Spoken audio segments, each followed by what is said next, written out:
amigos, ¿qué tal? ¿Cómo están ustedes? Buenos días, buenas tardes, buenas noches, buenas madrugadas. Los saludamos directamente desde la Ciudad de México.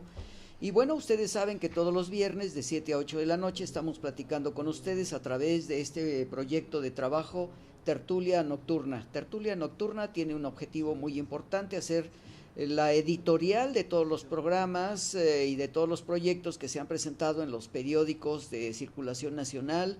Pues queremos agradecer de sobremanera Jornada, Razón, Universal, Excelsior, y bueno, pues evidentemente las noticias internacionales que se han dado durante toda esta semana son pues los impactos que se han dado fuertemente en el mundo entero. Bueno, lo primero que tenemos que hacer es, evidentemente, señores, pues reconocer que al término de las acciones del Papa Francisco en Brasil, pues a mí me ha llamado mucho la atención y quisiera llevarlo a imagen con ustedes, lo publicado por el periódico El Universal a través de una fotografía que me dejó muy impresionado del Papa Francisco. Me voy a permitir presentarles a ustedes esta imagen donde se encuentra el Papa Francisco precisamente con una aureola, donde evidentemente pues la posición del Papa Francisco ha sido muy importante por los preceptos filosóficos que él ha desarrollado a través de pues estos primeros meses como Papa, y que ocupar pues la representación de Jesús en el Vaticano. Me ha llamado mucho la atención pues esta aureola que le ha presentado el periódico y que representa de hecho uno de los elementos más importantes, gracias a nuestro técnico que nos ha permitido ver esta imagen. Y bueno, pues el Papa Francisco a mí me da una característica muy particular, amigos, porque el hecho de ser el representante de Dios sobre la faz de la tierra, pues nos permite un elemento sumamente interesante, debido a que a pocos meses él está representando una de las jerarquías más importantes a través de la historia de la Iglesia. Sin embargo, sus homilías nos han permitido conocer pues lo que es en realidad un hombre, si me permiten decirlo sin ser irrespetuoso, un sacerdote de un pueblo que está hablando a su comunidad y que está pues proyectando sobre todo los preceptos filosóficos del gran maestro Jesús. Dice: ir por los más pobres, pide el Papa Francisco. En el penúltimo día de su visita a Brasil, el Papa Francisco exhortó a los jóvenes a ser protagonistas del cambio. Advirtió que el futuro exige la tarea de rehabilitar la política y una visión humanista de la economía.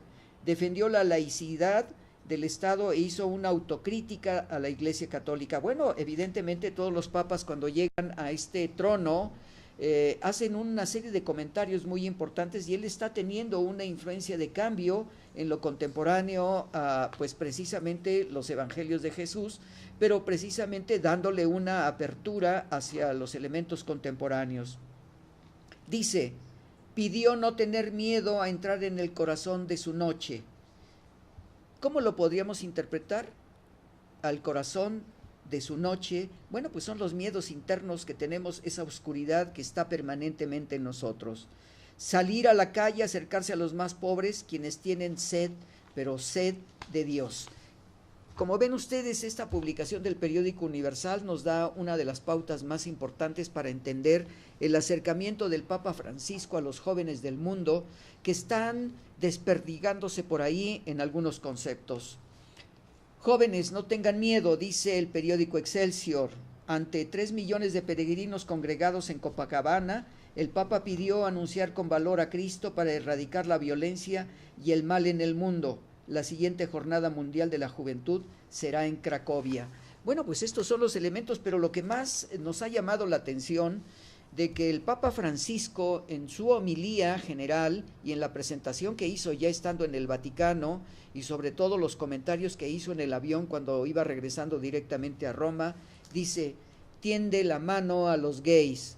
En un tono radicalmente distinto al de su antecesor, el Papa Francisco dijo que si una persona es homosexual y busca al Señor, ¿quién soy yo para juzgarla? Bueno, creo que el Papa Francisco nos está diciendo verdaderamente sus preceptos filosóficos en la actualidad, sobre todo en este cambio que se debe de tener en la Iglesia cristiana y sobre todo los preceptos del Vaticano en lo contemporáneo.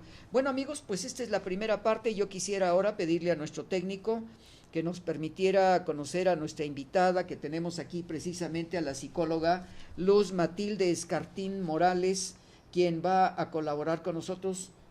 Luz, es un placer verte y estar con nosotros. Muchas gracias. Para amigos, para que ustedes a partir de Alternativa México y Tertulia Nocturna, pues en algunas ocasiones Luz Matilde Escartín nos acompañará en algunos comentarios acerca de estos hechos. Luz, bueno, lo importante es preguntarte, ¿cuál es la corriente que tú sigues dentro de la psicología?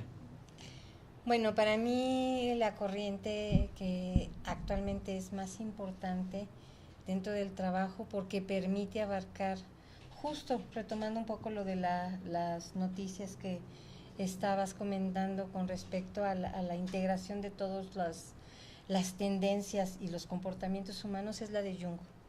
Yo tiendo a trabajar bajo la tendencia de Jung. Entonces, bueno, pero debes de tener también otras bases de otros grandes psicólogos, Freud, por ejemplo. Sí. ¿Cómo nos podrías explicar la diferencia entre uno y otro, Luz? Bueno, básicamente Freud es llamado el padre de la psicología porque de alguna manera es el que empieza a dar los conceptos modernos para nosotros quiero hacer aquí hincapié que desde mi punto de vista es aquí en el occidente, en donde él enmarca a esta psicología y lo nombra, va poniendo toda una estructura, a la estructura psíquica del ser humano le va dando características, y Jung es un seguidor de él, es su pupilo preferido durante algún tiempo, pero después tienen discrepancias y tienen una separación muy marcada porque, bueno, Freud tiende mucho a la cuestión de explicar todo bajo el aspecto sexual, y Jung no, Jung lo hace en toda la conducta y en todo el sentimiento humano. Y sí quisiera yo recalcar esto de aclarar que Freud es como occidental, porque si nosotros leemos y retomamos toda la literatura oriental, la filosofía oriental del pasado, pues ellos también describen toda esta situación del ser humano, nada más que no era conocida para nosotros y tenía otros nombres. Entonces Freud la trae para acá y hay una diferencia con Jung. O sea, en cuanto a tu pregunta de si tengo bases, sí tengo las bases, digamos, de la psicología occidental, pero mi tendencia es trabajar con los principios de Jung, que básicamente es la cuestión de los arquetipos, en donde él nos permite entender que todos los seres humanos tenemos como un paquete emocional de conductas y de actitudes, todas están en cualquier ser humano, sin importar la raza, sin importar el credo, sin importar la edad, ni la situación geográfica, y que dependiendo de cómo estés en tu entorno y las cosas que te vayan motivando, pues tú vas a tener ciertas actitudes y ciertas conductas, a diferencia de las otras personas, aun cuando estén ante una misma situación. Entonces, el entender esta propuesta de Jung a mí me ha permitido trabajar como psicóloga en la terapia con los pacientes, de tal manera que pueden identificarse lo que son, lo que actúan, pero también darse cuenta que tienen la probabilidad de actuar de una manera totalmente distinta, tal vez desconocida para ellos hasta ese momento, pero que entonces las acciones y las actitudes del otro también son posibles en él. Yo creo que lo que tú estás comentando, amigos, a mí me parece muy interesante, por eso hemos invitado a Luz Matilde Escartín, psicóloga, para que nos hable de estos aspectos, tanto los freudianos como los jungianos. Evidentemente tú tienes estas tendencias. Ahora que estábamos hablando del Papa Francisco, y aquí el Papa Francisco, de acuerdo a sus homilías y estas consecuencias que ha tenido en visita al Brasil, y parece que el Papa Francisco se está acercando más a estos elementos de la conciencia humana. No es porque lo que quiera yo decir que el Papa Francisco es menos espiritual, no, está dando un mensaje al ser humano para que sea más espiritual. ¿Tú cómo verías esta última parte que se leyó en el periódico Excelsior de la parte global, donde él habla de estas tendencias? Porque además dice en el viaje que pues él no sabía la existencia de gente gay dentro del Vaticano, y sin embargo él dice en su parte final, dice: el que busca al Señor, ¿quién soy yo para juzgarla? ¿Cómo lo verías desde el punto de vista social, esta función de este mensaje hacia el mundo? Bueno, obviamente es una invitación a todos, es una apertura que es muy necesaria. Finalmente, si hablamos de globalización comercial, ¿por qué no podríamos hablar de globalización espiritual o de globalización emocional? A eso me refería yo con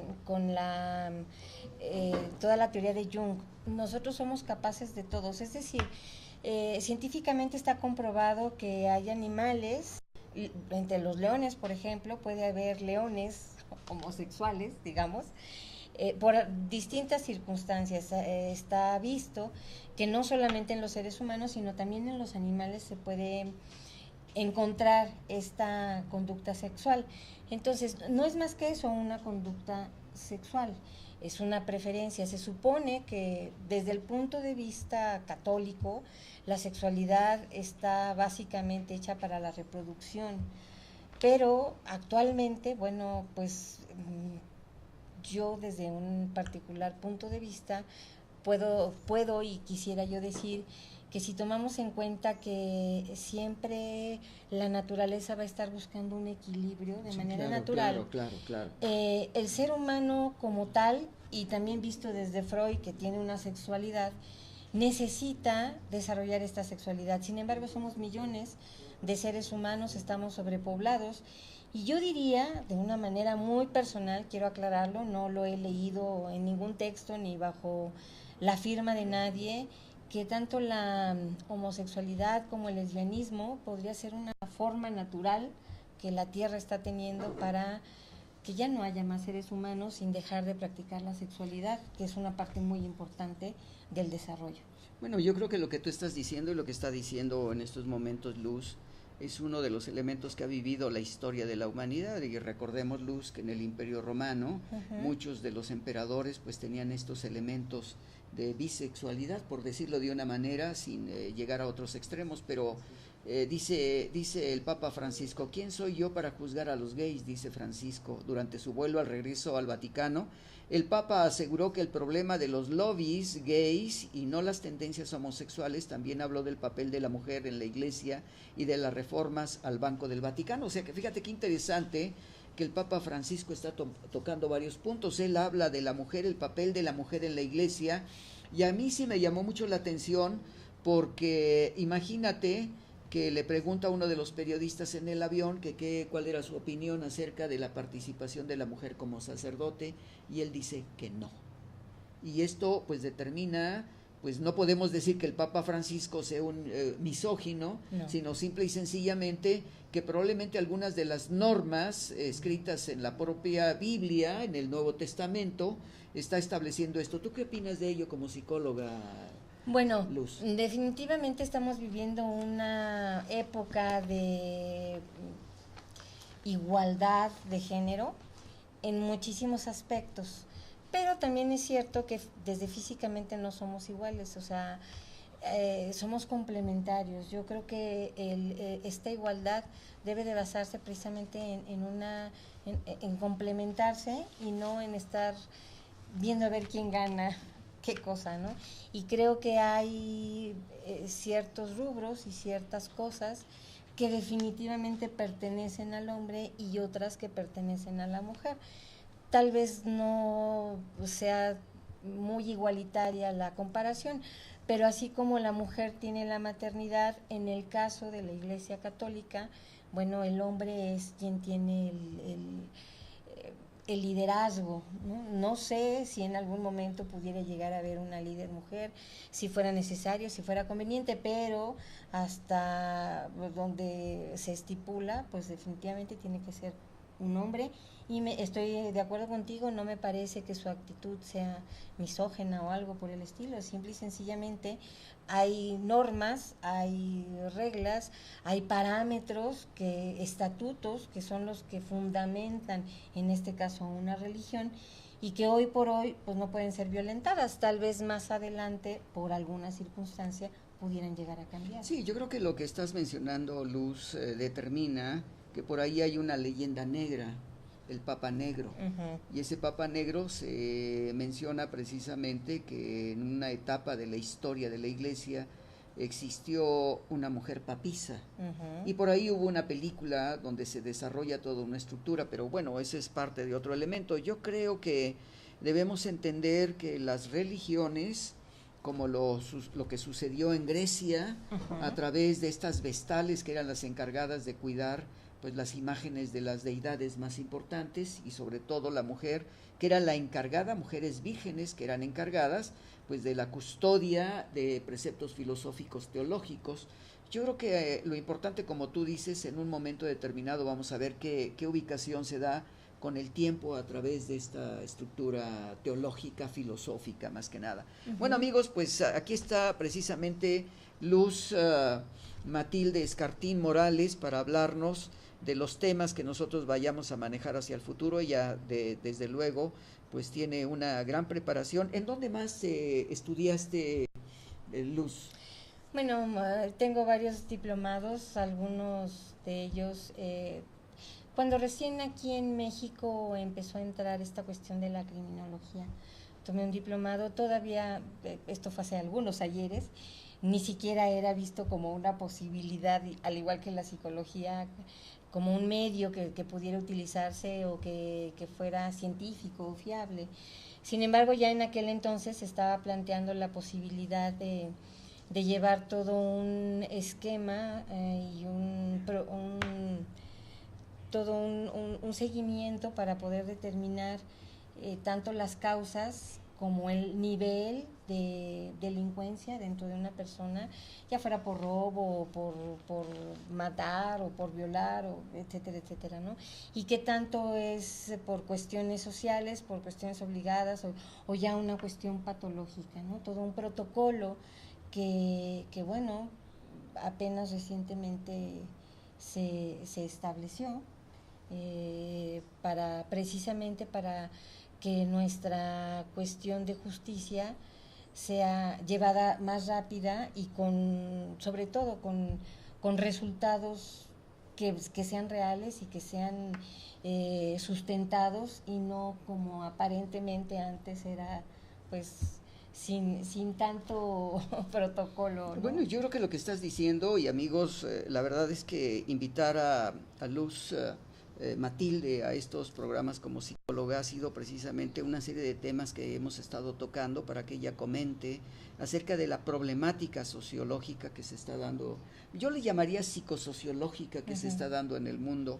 Y evidentemente lo que está diciendo Luz Matilde es precisamente este hecho. Hablábamos en la mañana de una problemática en antropología criminalística y psicología criminalística, y para mí uno de los grandes documentos que se han hecho a través de la historia de Hollywood y de la cinematografía inglesa ha sido Sherlock Holmes, con Basil Rathbone, en donde lo que está diciendo en esta psicología criminalística, cuando entraba Sherlock Holmes al lugar donde se había efectuado un elemento, veía las pisadas, el cabello, la fumada del cigarro, y era tan observador que decía, esa pisada que se encuentra allí en el jardín, pues es de un hombre de 1,85 m, pesa tantos kilos, sobre todo está cojeando del pie derecho, y, o sea, toda una serie de descripciones sin siquiera conocer, pero las huellas dejadas. Hoy sabemos que los crímenes, pues sobre todo, amigos, que no lo vemos en los periódicos, pero sí lo vimos o lo vemos en las series policíacas televisivas, donde es todo una investigación de laboratorio. Yo comentaba precisamente con Luz Matilde que en el sexenio pasado el presidente Calderón estipuló precisamente un laboratorio de criminalística en México, que esperemos que en algún momento llegues a ello, Luz Matilde, porque ahora pues las necesidades de la observación científica son determinantes. Y bueno, vamos a continuar. Yo quisiera mencionar a Cristian Benítez, 1986-2013, este jugador del América que pues falleció hace unos días. Dice: el exdelantero del América sufre paro cardiorrespiratorio en Qatar, un fuerte dolor de estómago no atendido a tiempo deriva a su muerte. Dicen los periódicos lo siguiente: Twitter, @diario La Razón. Benítez fallece por negligencia médica. Un fuerte dolor en el estómago no fue atendido a tiempo y provocó el paro cardiorrespiratorio del delantero ecuatoriano. Bueno, un hombre muy joven y bueno, pues a mí me parece muy fuerte, Luz, Matilde, el hecho: fallece por negligencia médica. Podemos atribuirlo a ello, pero lo interesante es que se han hecho los comentarios radiofónicos y televisivo internacional, que cuando llega este hombre a Qatar, pues él habla inglés y español, pero no lo entienden en el idioma correspondiente en Qatar, que es árabe o alguno de los dialectos que se manejan allá, y evidentemente tarda horas en ser atendido en el hospital. Y bueno, pues aquí estamos viendo que esta peritonitis aparece cuando algún órgano infectado se fisura y vierte líquido en el espacio entre los órganos abdominales, acumulándose dentro del peritoneo. Peritoneo es una delgada membrana que recubre y protege los órganos abdominales. Así sufrió Cristian. Según la información proporcionada por Clever Shabá, suegro de Chucho, así se le dio la muerte. Tiempo en Qatar: Benítez se trasladó a un hospital con un fuerte dolor de estómago, 10 de la mañana. 10:20. En el hospital no había un médico que atendiera oportunamente al jugador. 11:40. El malestar se convierte en peritonitis y provoca que entre en estado de coma. Tratan de revivirlo con inyecciones. 12 horas. La esposa de Cristian habla con su padre para confirmarle que murió. ¿Qué te parece esto? Bueno, pues a mí me está remitiendo mucho a la situación que durante mucho tiempo y quizás todavía actual ha habido aquí en México, cuando los indígenas llegan al hospital y definitivamente no se les entiende y no hay alguien que esté allí de traductor. Qué pena por este muchacho. Yo creo que siempre de las tragedias se debe de aprender, y en este caso, dentro del equipo, del cuerpo técnico de un equipo de fútbol que viaja al extranjero, tal vez de ahora en adelante sea necesario llevar a un traductor, dependiendo del país a donde se va, para evitar una situación de estas, porque bueno, ya terminó en tragedia, pero seguramente si les preguntáramos habrá muchísimas experiencias que hayan vivido por no entenderse con las personas a donde llegan, independientemente de que por ser un equipo representativo tengan ciertas canonjías. Sí, pero aún así, bueno, en este caso es un triste ejemplo de que, no sé, pudo haber habido una sobreconfianza tanto de la salud de los muchachos como el que no pasa nada, o sea, vámonos y no pasa nada.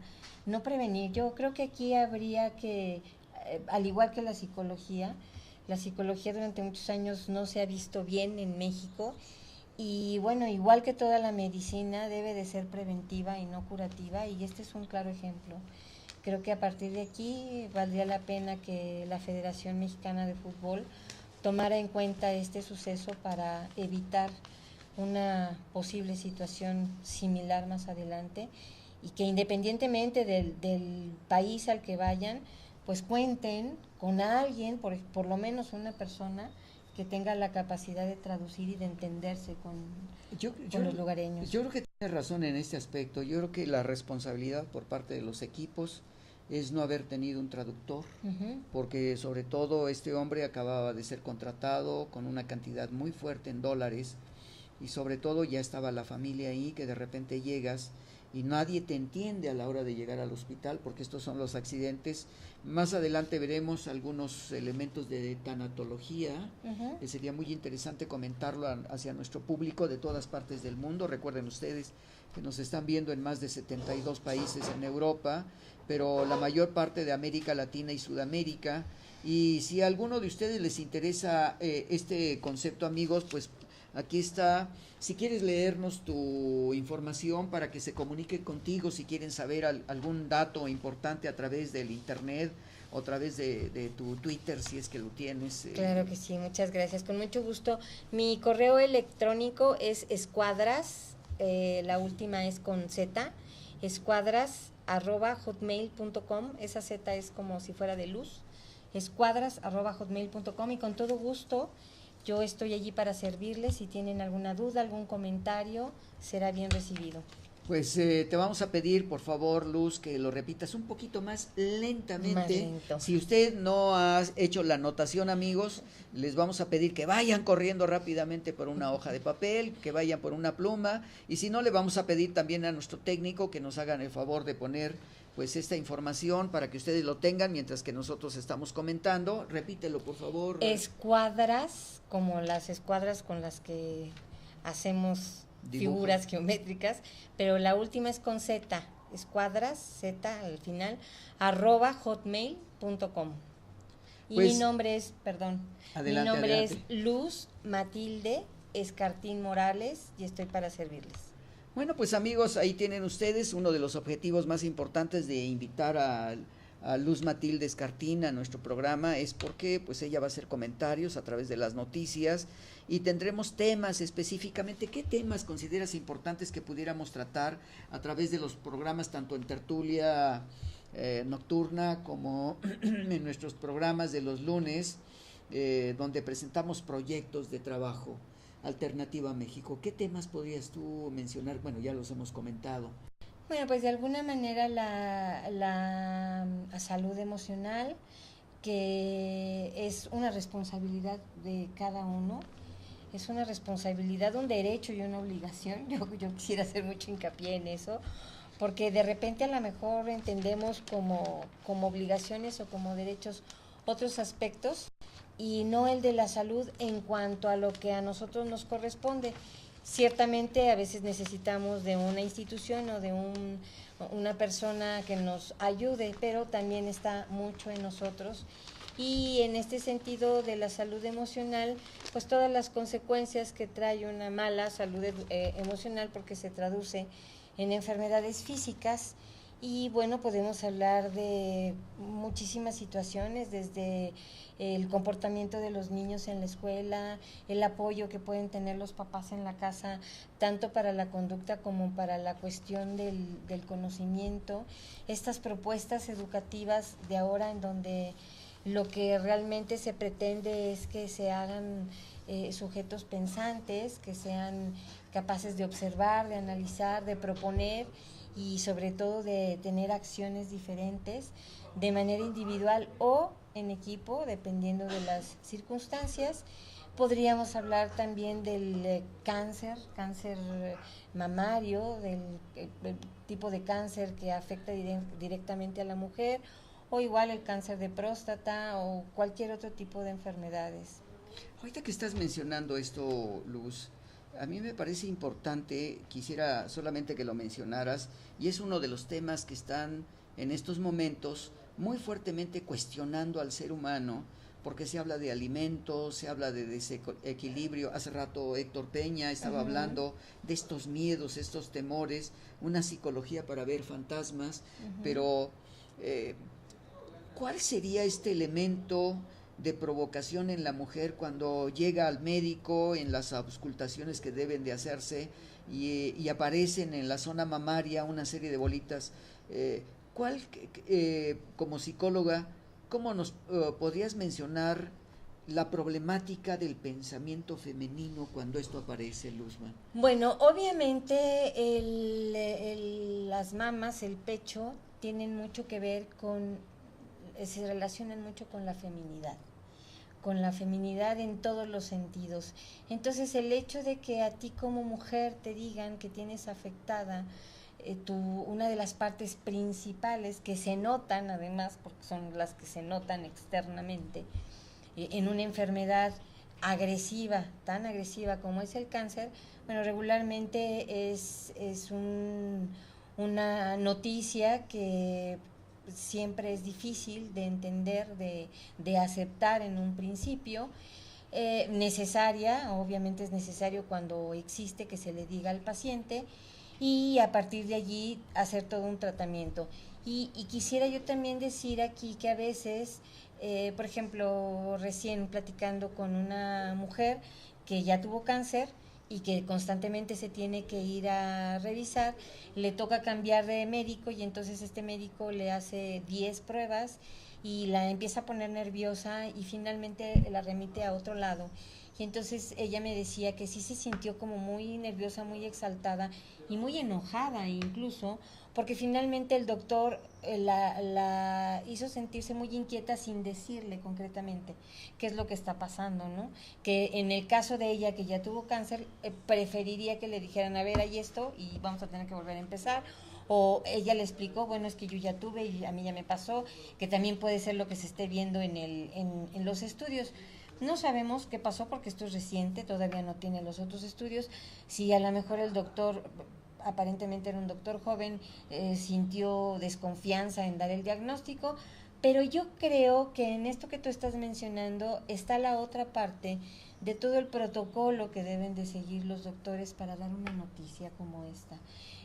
Siempre es importante pues el que vayan acompañados de algún familiar. Yo diría que hacerlo personalizado, independientemente de que haya un protocolo. Habrá mujeres que digan, a ver, tengo cáncer, ¿qué sigue? ¿Qué hay que hacer? E inmediatamente empezamos lucha con el seguida, por decirlo de una manera. Punto y aparte y luego a lo que vamos.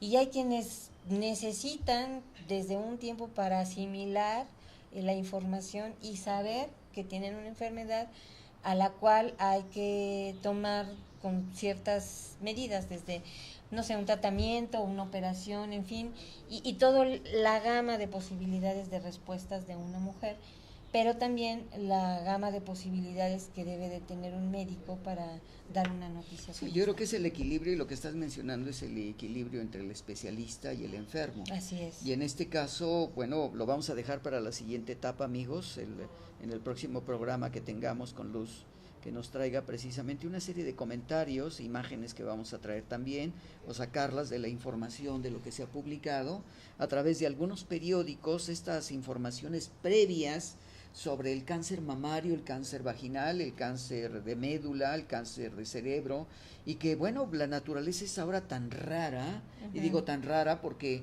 hay quienes acusan a los alimentos por los conservadores que son los que provocan el cáncer. Hace rato Héctor estaba hablando de estas inquietudes desde el punto de vista químico cerebral que se pueden presentar a través de ello. Bueno, amigos, pues vamos a otro tema. Y bueno, pues se está hablando mucho del metro de la Ciudad de México, y en el metro de la Ciudad de México estamos en un momento de mucha inquietud porque se está haciendo una campaña muy especial para que el metro de la Ciudad de México aumente de precio. La verdad es que nosotros, con todo lo que hemos leído, lo que sabemos hasta este momento, pues es uno de los metros más baratos del mundo y que el costo de viaje es de 3 pesos. Sin embargo, hablan de una subvención y que el costo real del boleto del metro es de 10 pesos. Y quienes hacen comparaciones con Inglaterra, Estados Unidos, Francia, Holanda, Sudamérica, Canadá, etcétera, etcétera. Nada más que hay una circunstancia de diferencia. El sueldo mínimo de cada país determina los costos. El sueldo mínimo en la Ciudad de México está entre 56 pesos 40 centavos, y no puede aumentarse ni el costo de los transportes por una sola razón, porque no tienen el sueldo mínimo. Y ahora precisamente el director del metro está hablando en una campaña que es necesario que se aumente el costo porque hacen la comparación con Estados Unidos, con Francia, con Inglaterra. No, pues esas comparaciones no pueden hacerse. Yo considero que la subvención es un elemento ficticio para poder justificar, y siempre lo he mencionado, que el aumento del costo real que dicen para algunos servicios como la gasolina, pues no son reales, porque precisamente el servicio social que deben de dar los transportes, que están subvencionados, en el caso, llamarle así, por parte del Estado, pues se recupera el costo tanto del movimiento diario del metro como el pago de los empleados, porque transportan un promedio de 5 millones de personas diariamente a 3 pesos diarios, serían 15 millones. Si se va a aumentar un peso, evidentemente esto va a repercutir en el costo y en los gastos de la gente que tiene el sueldo mínimo.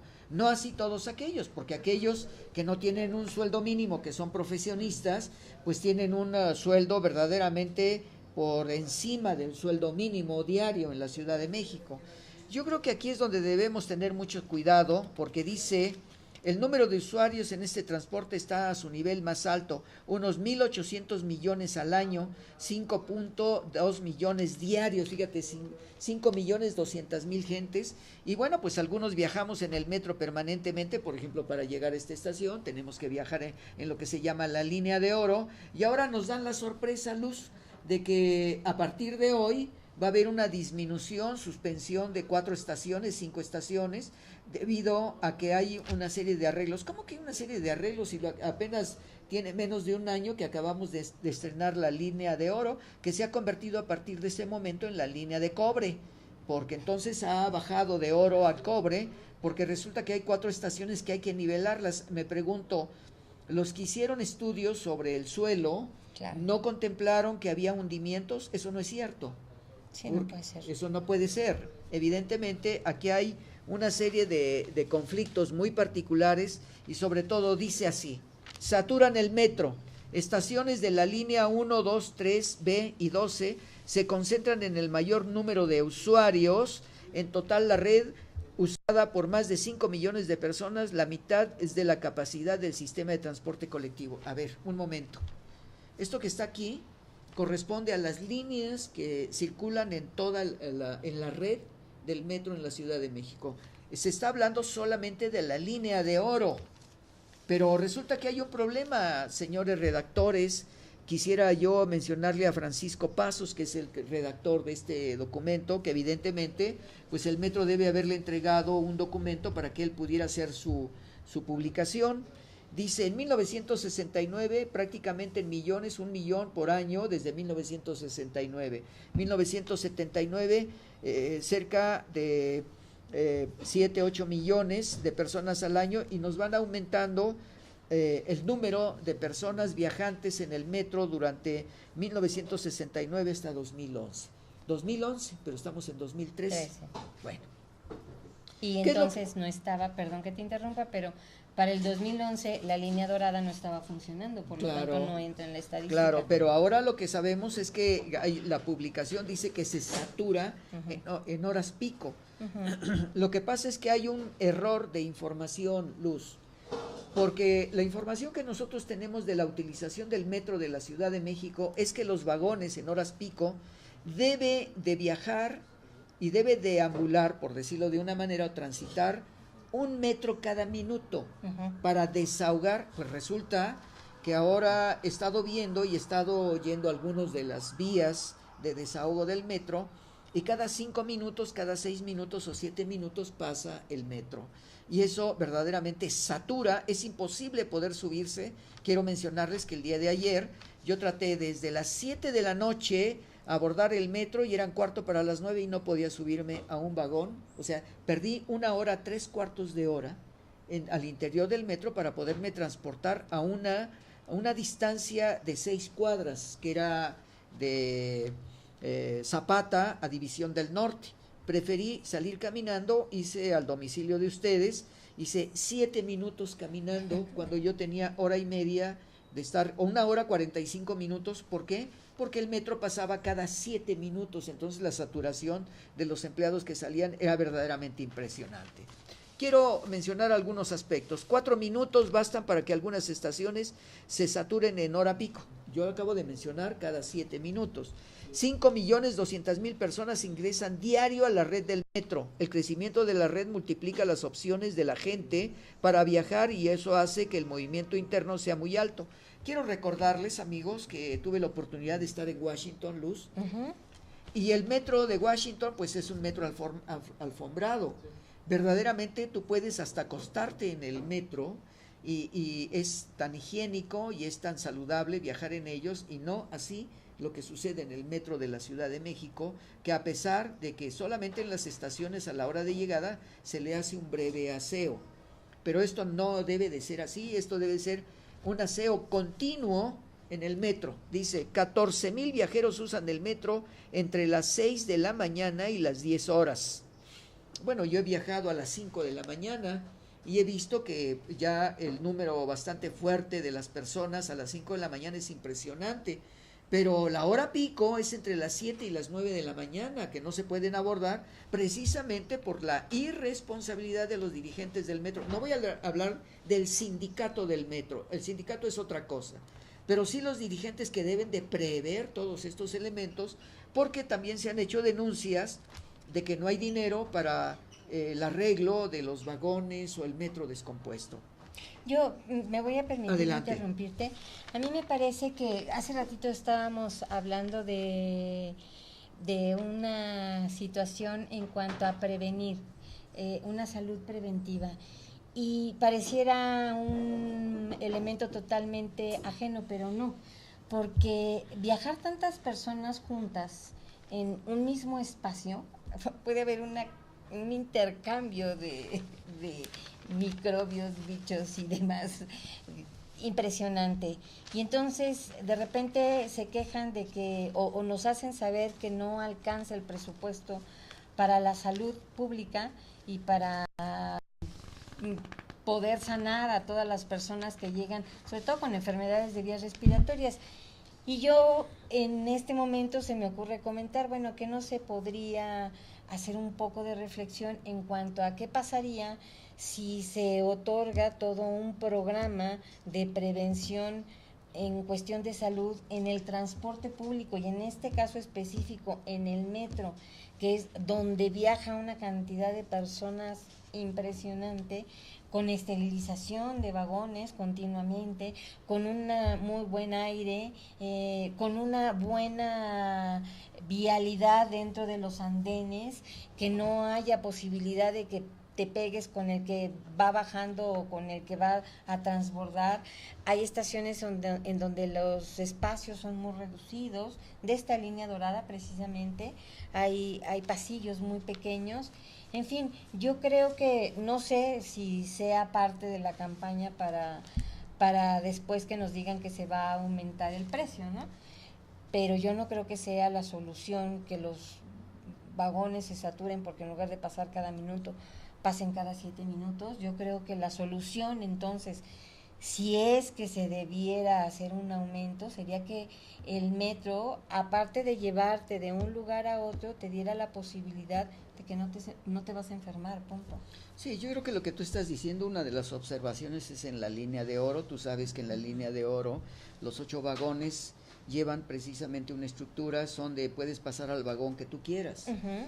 Sin embargo, fíjate qué interesante lo que acabas de decir, Luz, porque he visto las corrientes de aire que se forman en el momento del arranque y detenerse el vagón. ¿Y el sonido? Sale una serie, bueno, el sonido también es otro elemento, pero a mí me ha impresionado de sobremanera el hecho de que en el momento que arranca el tren se forma una corriente de aire desde el primero hasta el último vagón, o del último al primero, y levanta una serie de bacterias verdaderamente impresionantes. He visto correr a través del piso una serie de cabellos en el piso que no se hace el aseo correspondiente, y entonces esto determina, yo creo que en las próximas viajes que voy a hacer en la línea de oro, voy a hacer cubrebocas, voy a utilizarlo, usar el cubrebocas, porque evidentemente es un respiradero. No solamente eso, sino tocar los tubos, que he visto reportajes que se han hecho, por ejemplo, en Roma, en Estados Unidos, en Washington, en Inglaterra, donde los equipos de desinfección son muy importantes. Claro. Porque he visto, por ejemplo, en algunas ocasiones, siempre llevo un Kleenex en la mano y tomo los tubos, pero cuando no lo llevo, inmediatamente te queda la grasa humana impregnada, y que son millones, pero millones de bacterias. Es lo que tú acabas de mencionar. Bueno, amigos, pues la verdad es que es impresionante ver estos datos acerca de rutas y tiempos estimados y alternativas de traslado en transporte público, ofrece una aplicación, es lo que tú acabas de decir. Pero vamos a continuar hablando del metro en los siguientes programas. Y viene otra denuncia muy importante, denuncian ante Contraloría que se infiltró el sindicato a la defensa del metro, abogados del sistema de transporte colectivo, presuntamente fue omiso a litigar en un caso que se perdió por parte de los litigantes del metro. Pide el metro investigar empresas del sindicato. Bueno, ahora van contra el sindicato del metro y aquí tenemos al señor precisamente Joel Ortega, que fue jefe de la policía en uno de los gobiernos del Distrito Federal y que fue acusado pues precisamente por no atender las acciones en la muerte de varios jóvenes en una de las discotecas. Joel Ortega, director general del Sistema de Transporte Colectivo Metro, presentó una denuncia ante la Contraloría del Gobierno del Distrito Federal contra las empresas creadas por miembros del Sindicato de Trabajadores del Sistema de Transporte Colectivo. Bueno, vamos a ver en qué acaba todo esto, porque precisamente hemos visto pancartas en contra de Joel Ortega.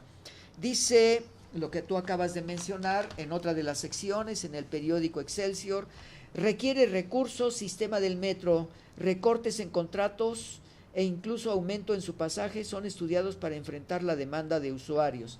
Bueno, la verdad es que el usuario lo que necesitamos es un mejor servicio y no necesitamos que nos hagan una consulta, porque yo soy de los que pienso que el metro de la Ciudad de México no debe de ser aumentado, porque en primer lugar el sueldo mínimo corresponde a 56 pesos 40 centavos. En algunos estados de la República llega hasta los 60 pesos, pero no se puede cumplir con precisamente cada uno de estos elementos por el nivel de pago del sueldo mínimo en cada uno de los estados de la República. Y no va a ser el mismo pago en la frontera porque está muy equiparado con los gastos hacia la zona de los Estados Unidos, ¿sí? Claro. Y lo que sí debemos hacer es que durante años hayan existido quejas de ello. Bueno, pues ya hablaremos en su momento, Luz, de qué pasa cuando el espacio mínimo que hay violencia, claro, que ahora ya hay vagones dedicados a las mujeres, hay 2 vagones principalmente, y ya hablaremos de ello, claro, Luz. Que sí. Pues es parte de lo que está sucediendo, amigos, pero tenemos por ahí todavía un tema muy especial que es álgido en estos momentos y que la problemática del nuevo gobierno comandado por el señor Enrique Peña Nieto pues nos habla de las reformas estructurales, y pues estamos en ese gravísimo problema de las reformas estructurales, donde está la reforma política, la reforma en la economía, pero la reforma petrolera. Y en estos momentos el señor Enrique Peña Nieto, que fue al G20 y fue a la reunión del G8, pues el señor fue a ofrecer el petróleo de los mexicanos a los europeos, a los norteamericanos, a los franceses, a los hindúes, y bueno, pues ahí tenemos un gravísimo problema hasta este momento. Dice: integrantes del Pacto por México acuerdan también abordar en la reforma política para el Distrito Federal y las leyes reglamentarias en la reforma política de 2012. Se reúnen Ángel Osorio Chong de Gobernación, Luis Videgaray, Gustavo Madero, Jesús Zambrano, Aurelio Nuño, Santiago Krill, Guadalupe Acosta, Jesús Ortega y Juan Molinar Orcasitas. Bueno, pues aquí tenemos un gravísimo problema, porque la política del Estado mexicano, en el momento de las campañas que se hicieron para la candidatura a la presidencia, pues estuvo la señora Vázquez Mota, el señor Cuadri, el señor Enrique Peña Nieto y Andrés Manuel López Obrador. Pero resulta que 3 de ellos, como lo era Enrique Peña Nieto, la señora Vázquez Mota y Cuadri, hablaban de las reformas estructurales. Y bueno, aquí en algunos programas hablamos de que las reformas estructurales eran un ordenamiento del Fondo Monetario Internacional, del Banco Mundial y del Mercomún Europeo, donde era necesario que se pusiera a disposición de los grandes empresarios internacionales, se pusiera a disposición los recursos del país. Ya en estos momentos sabemos que la izquierda mexicana ha protestado por ello. Acabo de recibir el telefonema de Andrés Manuel López Obrador, donde nos invita precisamente para el 2 de septiembre de la primera semana, el domingo de septiembre, para una convocatoria en rechazar pues este hecho de que se privatice el petróleo. Dicen los diferentes periódicos, Pemex en números rojos perdió 53,000 millones. Cuidado con esto, porque sabemos que se han hecho publicaciones. Las Afores en febrero perdieron 88,000 millones de pesos las Afores. Acaba de publicarse la semana antepasada que las Afores perdieron también 58,000 millones. Ahora resulta que Pemex pierde también esta cantidad, pero además Andrés Manuel dijo que de los 3,700,000 millones que tenemos en las Afores, que además es el beneficio de los mexicanos para la jubilación, resulta que desaparece en menos de 8 meses 1,000,000,000 de pesos. Fíjate nada más, Luz. Y estamos muy preocupados porque si vamos juntando permanentemente estas pérdidas, como dijo Crónica el sábado 27, dice: la cifra del primer semestre luego del pago de impuestos y derechos de 432,000 millones. Al cierre del primer semestre este año, Petróleos Mexicanos tendrá una pérdida de 53,000 millones. Luego del pago de impuestos y derechos, dicha cifra contrasta con la utilidad obtenida en el mismo periodo del año pasado, 6,817 millones 628 mil pesos. ¿Qué pasa, señores? ¿Qué está sucediendo? ¿Verdaderamente hay un mal manejo? ¿O nos están mintiendo para decir que se está perdiendo dinero? La siguiente. Invierte Pemex, que nos dice la jornada, el anterior lo dijo Crónica. El monto de Petrobras es de $33, destaca estudio. Invierte Pemex solo 9.6 de cada $100 en sus ganancias. Señores, un comentario muy personal. No tenemos que comparar Petróleos Mexicanos con Petrobras, con Petroven, que es Petróleos Venezolanos, las petroleras de Francia, de Inglaterra y de los Estados Unidos, porque son conceptos diferentes. Aquí tenemos un problema con Petróleos Mexicanos.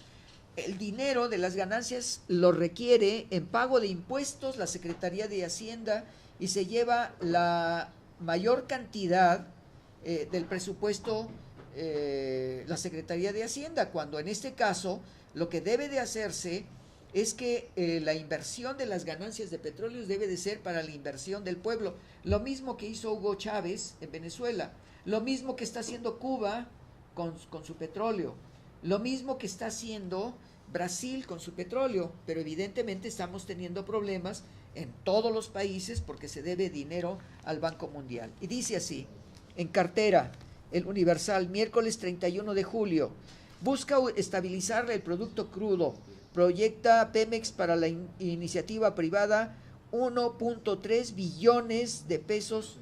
Fíjate nada más, para la iniciativa privada, gravísimo error, sobre todo lo que está proponiendo el Partido Acción Nacional, de que se privatice y que se dé la oportunidad a compañías extranjeras.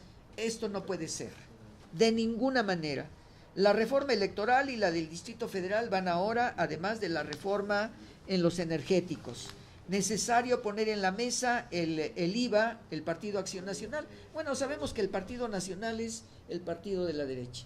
¿Qué te parece esto que nos va a perjudicar hacia el futuro? Tú has manejado. Sí. ¿Qué te parece el aumento de 8 centavos permanentemente que se tiene, que es una indicación del Fondo Monetario Internacional? Bueno, lo que pasa es que repercute en toda tu economía, porque finalmente, aunque aparentemente no sea mucho el aumento, a la hora que le vas a poner gasolina, como los que hacen el pan o las tortillas, transportan, bueno, pues también van subiendo los precios y finalmente todo se incrementa. Lo que vamos a hacer, Luz, es precisamente en los próximos programas vamos a analizar las propuestas que ha hecho el Partido de la Revolución Democrática, lo que ha hecho el Partido Acción Nacional y las propuestas que está haciendo el Partido de la Revolucionaria Institucional. A mí me parece que esto es muy peligroso, además de las reformas de los artículos correspondientes como el 27 y sobre todo el artículo 123, que ya de hecho se han reformado en la ley laboral, que la ley laboral lo único que está beneficiando es a los grandes empresarios, porque en el caso de los que trabajan en instituciones privadas, pues les dan contratos de 1 mes, contratos de 3 meses, prácticamente no les dan contratos anuales para no formar una antigüedad y que tengan derechos. Y esto es lo que se está permitiendo y además se está cambiando toda la estructura, además de que llega Enrique Peña Nieto y quiere cambiar en el aspecto de la reforma educativa, y hasta la señora Elbester Gordillo pues se encuentra en prisión. Me llamó mucho la atención, espero para la próxima sesión comentarles a ustedes que hay una obra de teatro. Doña Elba está en la cárcel, lo acabo de leer y me parece una falta de respeto. Yo creo que sería muy interesante demandar a estos señores porque no pueden utilizar la desgracia de una persona para hacer una obra de teatro para que la gente se vaya a reír, y yo creo que los abogados de la señora Elbester Gordillo deben de intervenir en esto, porque no sé si hay una autorización por parte de alguien o de la señora Elbester para que hagan una representación teatral con ellos. Bueno, amigos, pues el Partido Acción Nacional en la última propuesta del jueves 1 de agosto nos dice: el PAN, porque Pemex ya no sea monopolio. Yo creo que aquí hay una grave equivocación del Partido Acción Nacional, porque el Pemex no es monopolio del gobierno, sería el monopolio de la ciudadanía mexicana, porque ya el general Cárdenas estableció precisamente cuando se hizo pues esta requisición, esta no privatización, sino simple y sencillamente el hecho de que pues se expropió los campos petroleros de México, y ahí México creció de otra manera muy importante. Bueno, amigos, hoy hemos hecho un análisis muy importante de todo esto. Pues, ¿cuáles serían tus comentarios como psicóloga de esta presentación tuya hacia el futuro con nuestros auditorio que nos ven en todo el mundo? Pues estoy muy contenta, espero poderles servir, participar cada vez que se me invite o que sea yo requerida. Con todo gusto voy a estar con ustedes. Y hace rato les di mi correo electrónico. ¿Nos quieres repetir tu correo, claro, por favor? Claro que sí, es escuadras, y la última es con Z, escuadras@hotmail.com, para que todos los comentarios, preguntas o dudas que tengan, con todo gusto me las hagan saber, y si está en mis manos podérselas responder, aquí estaré para hacerlo. Muchas gracias por la invitación. Pues Luz, yo creo que lo interesante de ello, amigos, ya que Luz nos dio en estos momentos la información para que ustedes se puedan comunicar con ella, yo los invito tanto que nos envíen aquí a Proyecto 2013 pues información de los temas que ustedes quieren que trate aquí la psicóloga Luz Matilde Escartín Morales, para que sean temas específicos para los siguientes programas. Ella estará con nosotros en los programas de Alternativa México, y en algunas ocasiones nos acompañará también en Tertulia Nocturna, ya que ella pues también tiene algunas actividades. De repente la llaman para dar consulta, entrevistar. Ella, tú eres educadora, ¿verdad? Educadora y maestra de primaria, y también he estado dando... Tengo mi carta de catedrático en el Instituto Politécnico Nacional, también di clases, sí. He tenido la oportunidad como maestra de recorrer el estar con niños de 40 días de nacidos y con universitarios. Bueno, aquí tienen ustedes un currículum muy amplio de Luz Matilde. Y bueno, pues queremos dar las gracias también a los periódicos La Razón, Impacto, Jornada, Universal, Excelsior, que nos han permitido tomar las noticias para transmitirlas con ustedes, y evidentemente, como siempre, cada 8 días se queda mucho de noticias aquí sobre el escritorio, pero vamos a continuar haciendo los comentarios de las noticias internacionales más importantes. Esperemos que próximamente, para los que nos están viendo en España, en Europa, estos 77 países que nos ven diariamente a través de Proyecto 2013, pues próximamente vamos a estar en la siguiente etapa con estos Skype directamente de Logroño en España, y sobre todo con el 15M, ahora que se han tenido confrontaciones la izquierda y la ultraderecha en España a través de la presentación de el presidente Rajoy y la inquietud de Pérez Rubalcaba acerca de estos cuestionamientos que se le han hecho al presidente. Y bueno, pues esperemos, amigos, que continúen platicando con nosotros, viéndonos en estos proyectos de trabajo.